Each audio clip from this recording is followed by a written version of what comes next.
அனைவருக்கும் வணக்கம். இன்னைக்கு நாம் பார்க்க இருப்பது மாரி செல்வராஜ் டைரக்ஷனில் துருவ் விக்ரம், பசுபதி மற்றும் பலர் இணைந்து நடித்திருக்கும் பைசன் திரைப்படத்தை பற்றி வாங்க பார்க்கலாம்.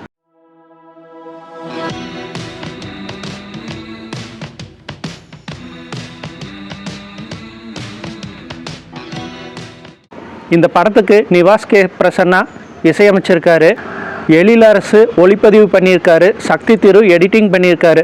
நார்மலாகவே மாரி செல்வராஜோட படம் அப்படின்னாவே வந்துட்டு தாழ்த்தப்பட்ட மக்களோட பிரதிநிதி மாதிரி அவர் படம் எடுப்பார், அவங்கள பற்றி மட்டுமே காட்சிப்படுத்திகிட்டு இருப்பார் அப்படிங்கிற ஒரு பொதுவான கண்ணோட்டம் இருக்குது. இந்த படத்துலையும் அப்படி ஒரு பிரிவிலிருந்து வெளிவந்து சாதித்த தமிழ்நாட்டை சேர்ந்த ஒரு உண்மையான கபடி போட்டி வீரரை பற்றி தான் இவர் பேசுகிறாரு. இருந்தாலும் இதில் சாதிய அரசியலை தாண்டி ஒரு உண்மையான விளையாட்டு வீரனோட வாழ்க்கை எவ்வளவு வலிமிகுந்தது, அதற்கு இந்த சமுதாயம் எந்த அளவுக்கு ஒத்துழைப்பு தருது, அவங்களோட தனிப்பட்ட பகையையும் மீறி அப்படிங்கிறத தான் காட்சிப்படுத்தியிருக்காரு. அதனாலேயே இந்த படம் அவரோட மற்ற படங்கள்லேருந்து முற்றிலும் மாறுபட்ட ஒரு கதைக்களமாக நம்ம கண்ணு முன்னாடி இருக்குது. அறிமுகமான நாட்கள்லேருந்தே வெறும் தோல்வியை மட்டுமே சந்திச்சிட்டு இருந்த துருவ் விக்ரமுக்கு இந்த படம் நிச்சயமாக ஒரு திருப்பு முனையாக அமையும். ஏன்னா இவருக்கு இந்த படத்தில் அவ்வளவு டயலாக்ஸே இல்லை, 1-2 காட்சிகளில் தான் அவர் பேசுகிறாரு.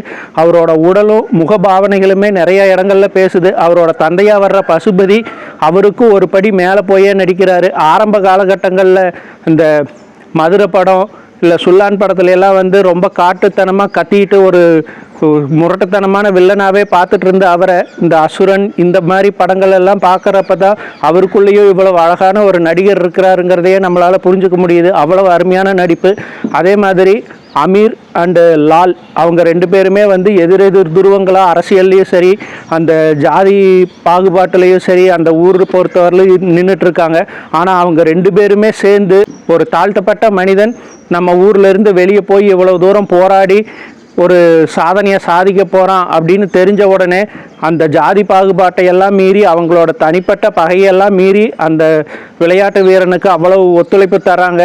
அதில் அவங்க 2 பேர்த்தோட மரணமுமே நம்மளுக்கு மிகப்பெரிய பாரமாக இருக்குது. ஏன்னா அந்த இடத்துல அவங்க 2 பேருமே எவ்வளோ பெரிய கொடூர வில்லன்களாக ஆரம்பத்தில் காட்டப்பட்டாலுமே அந்த இறக்கும் தருவாயில் அவங்க 2 பேருமே மிகப்பெரிய நல்லவர்களாக மாறிடுறாங்க. உதாரணத்துக்கு உதிரி பூக்களில் வர்ற விஜயன் கேரக்டர் மாதிரி அந்த மாதிரி பட நெடுகிலுமே வந்து ஒரு சமுதாய நல்லிணக்கத்தையே வலியுறுத்திட்டு வர்றார் மாரி செல்வராஜ் இந்த படத்தின் மூலமாக. இந்த படத்துக்கு மேலும் வலு சேர்த்ததுன்னு பார்த்திங்கன்னா நிவாஸ் கே பிரசன்னாவோட அந்த இசை, அதாவது பிஜிஎம், அதே மாதிரி எழிலரசோட சினிமோட்டோகிராஃபி, அந்த சேத்துலேயும் இருட்டுலேயும் அவங்க படுற வேதனைகளை நம்ம கண்ணு முன்னாடி அப்படியே கொண்டுட்டு வந்து நிறுத்தியிருக்காரு.